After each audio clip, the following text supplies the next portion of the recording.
बिरयानी बेचने का काम करता था और उसकी बिरयानी इतनी फेमस थी कि दूर दूर से लोग उसकी बिरयानी खाने आते थे।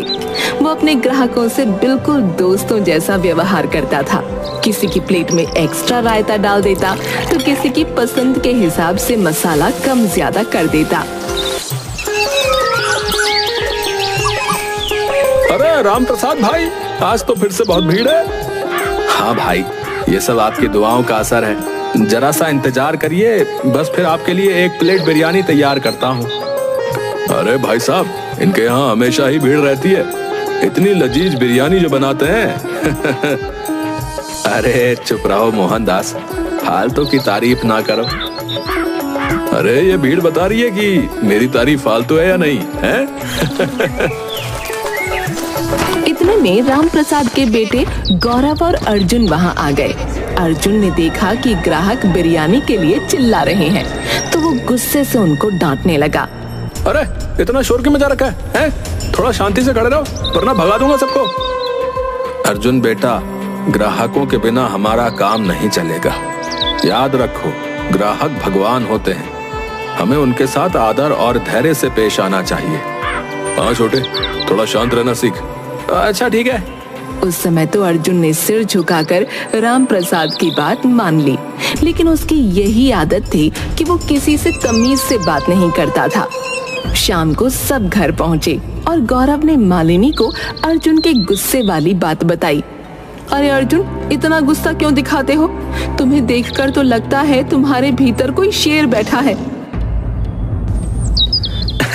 अरे भाभी, मैं तो बस शांति बनाए रखने की कोशिश कर रहा था। अर्जुन, तुम्हारी शांति बनाए रखने की कोशिश से तो मुझे डर लगता है।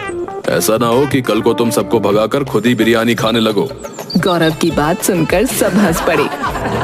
पिताजी, आपने कभी सोचा है कि अगर अर्जुन ठेला संभालेगा तो सब ग्राहक भाग जाएंगे? हम सबको नया बिजनेस सोचना पड़ेगा।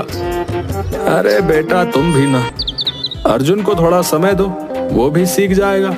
अचानक इसी हंसी मजाक के माहौल के बीच राम प्रसाद की तबीयत बिगड़ने लगी। उसका चेहरा पीला पड़ गया।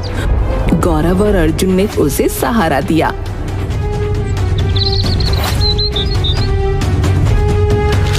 पिताजी, क्या हुआ? आप ठीक तो हो ना? बेटा, अचानक से दिल में दर्द हो रहा है। भाई, हमें डॉक्टर को बुलाना चाहिए। पिताजी, पानी पी लीजिए, हम डॉक्टर को बुलाते हैं। गौरव ने फौरन डॉक्टर को बुलाया। थोड़ी ही देर में डॉक्टर वहां पहुंच गया। डॉक्टर ने राम प्रसाद की जांच की और बताया, राम प्रसाद जी, आपको मिनी हार्ट अटैक आया है। आपको तुरंत अस्पताल में भर्ती होना पड़ेगा। नहीं डॉक्टर साहब, मैं अस्पताल नहीं जाऊंगा।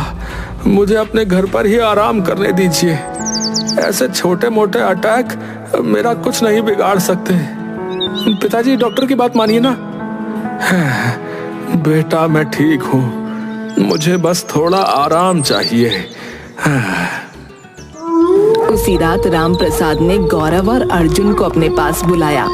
उसकी तबीयत अब भी खराब थी, लेकिन उसने हिम्मत जुटाकर एक महत्वपूर्ण बात बताई।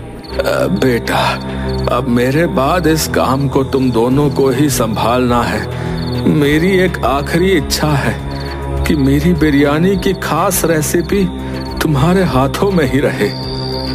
पिताजी, आप ऐसा क्यों कह रहे हैं? आपको कुछ नहीं होगा। बेटा, मेरी भी बात सुनो। मेरे जाने के बाद मेरे लाकर से बिरयानी की वो खास रेसिपी निकाल लेना और इस काम को आगे बढ़ाना। मेरा नाम और काम कभी खत्म नहीं होना चाहिए। पिताजी, ऐसा मत कहिए ना, हम सब आपके साथ हैं। अगली सुबह जब सब जागे तो देखा कि राम प्रसाद का देहांत हो चुका है। वो शांति से इस दुनिया को अलविदा कह चुका था। पिताजी, आप हमें छोड़कर क्यों चले गए? पिताजी, अपने आप को संभालिए भैया, शायद भगवान को यही मंजूर था। राम प्रसाद का अंतिम संस्कार किया गया।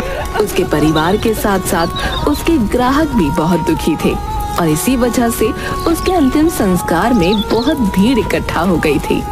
फिर अंतिम संस्कार के बाद गौरव ने अपने पिता की आखिरी इच्छा पूरी करने का फैसला किया।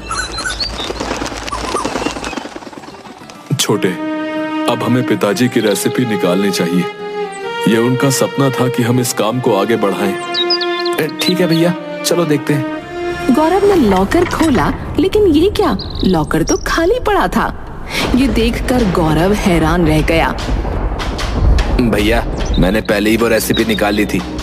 अब मैं इस बिजनेस को अकेले संभालूंगा। मुझे नहीं लगता कि हमें इस काम को साथ में करना चाहिए। अर्जुन, अब तुम ये क्या कह रहे हो? ये पिताजी का सपना था कि हम दोनों साथ मिलकर इस काम को आगे बढ़ाएं। ओ भैया, अब ये रेसिपी मेरी है, समझे? मैं इस बिजनेस को अकेले संभालूंगा और सारे पैसे भी अकेले ही कमाऊंगा। अर्जुन, तुम बहुत बड़ी गलती कर रहे हो। पिताजी ने तुम दोनों को मिलकर काम करने को कहा था। मुझे किसी की सलाह की जरूरत नहीं है, समझी?